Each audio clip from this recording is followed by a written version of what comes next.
Oh, hello honky tonks, how are you? Nice to see. This box has been sat in my front office room since September 2024 and I think it is about time I opened it and released the contents. It's a 90s Hoover cylinder, one that I'd never owned previously. Shall we whip it out and have a look? I think we shall.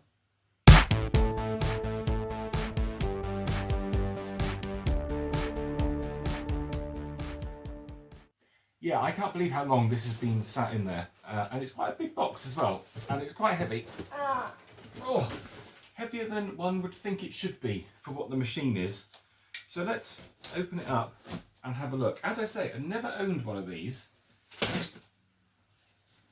So nice to finally have one. Always good. Let's get this down on the floor. And then we'll...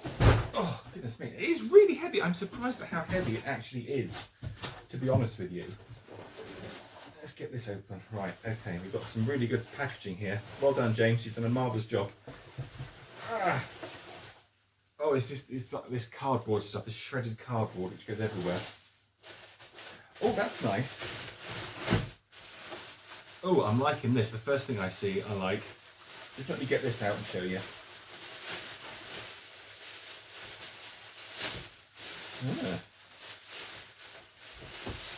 Oh, genuine Hoover dust bags. Oh, we love some genuine Hoover dust bags. This is really cool. So this is H7 Plus bags. I need to hold this up to you because there's a slight problem here with this. So these are bags for the Alpina, Sensortronic 89, Aria, but look, there's a picture of the Mark 1 or / Mark 2 Sensortronic on the box. That's not right. H7 is not for the original Sensortronic. That will not fit those machines. So interesting that they've put that in there. Oh, actually, I wonder if they will. Now I say that, looking at the cardboard piece, it's slightly different. I wonder if they managed to come up with some kind of multi-fit cardboard piece. And also, very interestingly on this box, Sensortronic 89, effectively Sensortronic Mark III, is written down as Vogue Elite. That's a really cool name. Vogue Elite. Odd. But it is for Vogue. This will fit Vogue. That's very strange. See, this is what happens, isn't it? These things just like they just come up, and you think to yourself, what? I don't know. But that's a really cool box. I love that box. I wonder if I could find somewhere to hang that. Just hang it on the wall. It's my bags.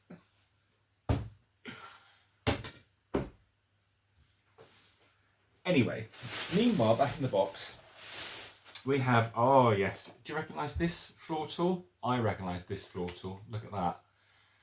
I'm not sure if this is the original floor tool for the machine. I think it could be, actually. This is the classic second generation style of DCO2 floor tool. And these are really nice floor tools, actually. I really like these. The wheels tend to get a bit stiff sometimes, but yeah, these are really nice ones. I do like these. So that's cool to have. And we have a couple of rods here. Obviously friction fit Hoover style with the ribbed for your pleasure at the end. Nice. And a hose. Oh, there's a crevice tool there. Hiding. Get your crevice tool out. Put that there. Here's the hose. It's cheap. It's a very cheap hose. Now this bent end you've seen before. This is like a Galaxy Vogue style bent end with the trigger suction release. Very cheap actually.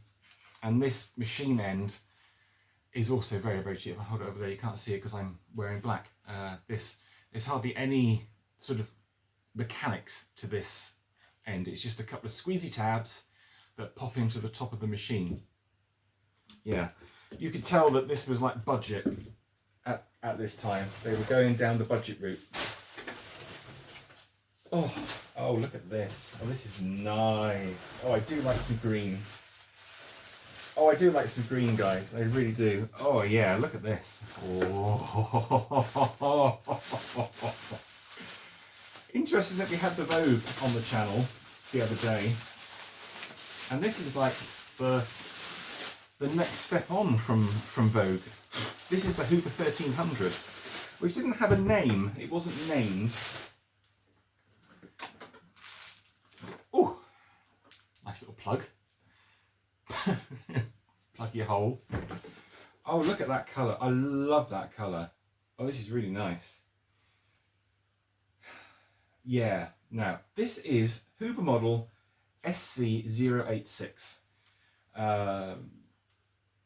1200 watts max. That's interesting, isn't it? So it's got 1300 plastered on the top of the machine, but it actually says on the sticker 1200 watts max, and it's made for Hoover in the EEC. And it was manufactured in January of 1995. So, oh my God, it's 30 years. Happy birthday! It's January. It's January 2025. This was manufactured in January 1995. It's 30 years old. 30 years old this month. Happy birthday, little fella.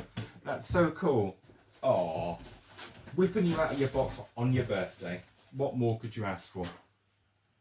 Now these, again, if you recall, I said on the Vogue that they shared the Hoover Compact chassis. This is very similar to that. It's very, very similar. The wheels are the same. This piece of plastic is very similar. It's not exactly the Mark II Hoover Compact. It is slightly different. It's more sort of curved and stylized around this area here, but very similar to Compact. Again, they're sort of building on a platform, really. And let's swing around. So it's not the most advanced machine in the world. We have on and off. We have a cord winder here. There's like a blanking plate panel at this point. And I do believe that you could get some of these machines.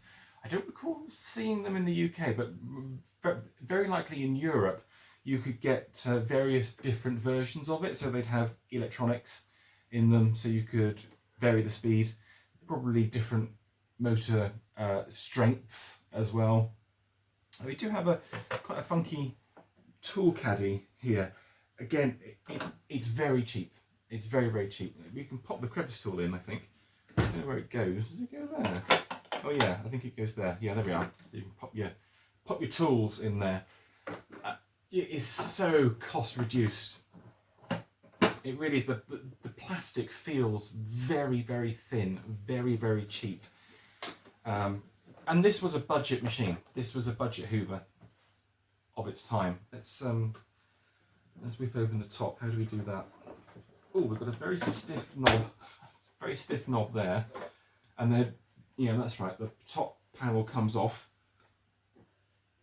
And look at that! God, see how crude it is. You see how crudely the bag full piston is held in. It's just a little piece of metal, just there, that sort of pushes this piston.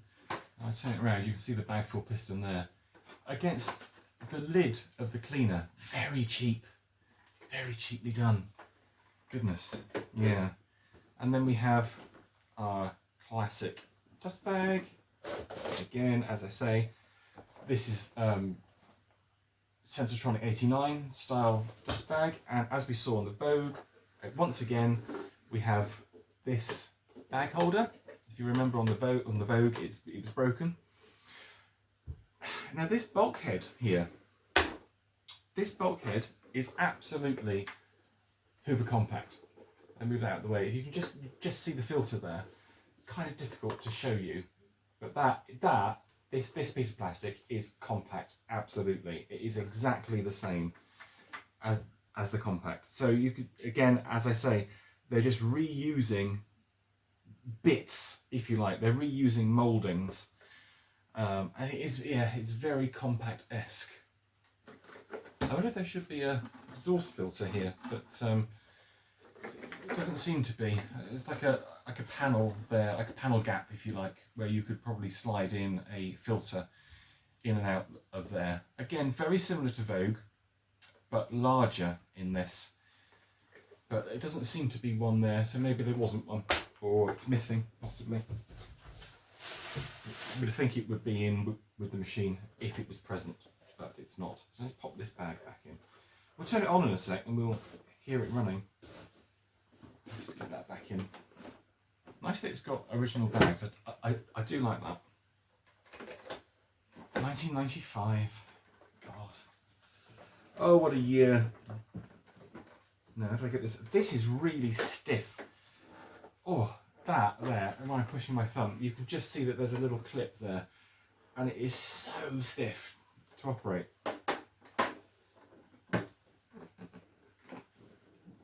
Oh, God, I can't even close it. Is that closed? No. Oh, flipping heck.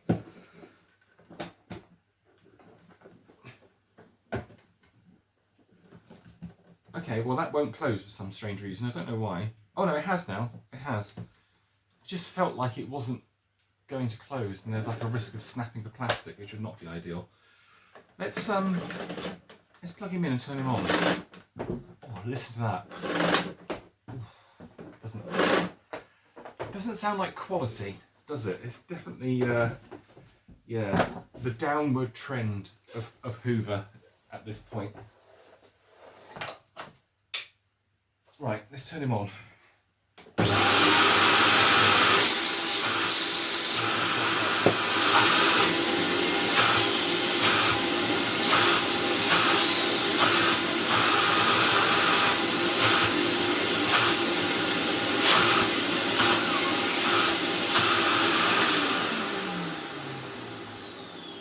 It sounds like a compact as well, actually. I suspect that motor in there is a compact motor.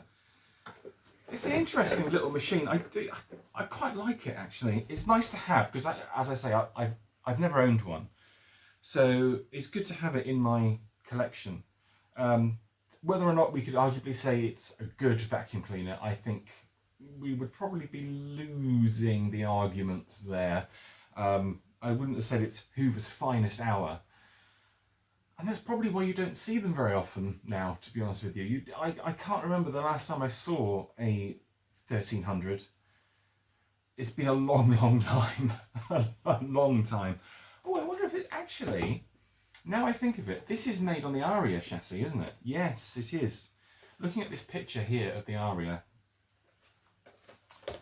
yeah, it's very, very similar. Stylistically, it's very similar to Aria. I think we would say that this is the cost reduced version of the Hoover Aria. That's what I would say it is. It would have come after that machine. I wonder if it was on sale at the same time. Could have been. And again, see, this is Hoover doing what Hoover does. They would have had at least 3 Arias, base model, mid-spec and luxury. And then underneath that, they would have crapped out the 1300 as like a more poverty spec version. But then it's entirely possible the base spec Aria did not have a cord rewind. It's possible, but this one did. So if you're looking at the machines in the shop and you think, well, this one's £10 cheaper, it's got a cord rewind, why would I buy the Aria? Oh, Hoover, honestly, I don't know. But anyway, there we go. That is the unboxing of the 1995 Hoover 1300. Hope you enjoyed the video. Quite a simple unboxing, this one. Yeah, if you have any information on this machine, then please do let me know in the comments. But until next time, I'll see you soon. Take care. Bye.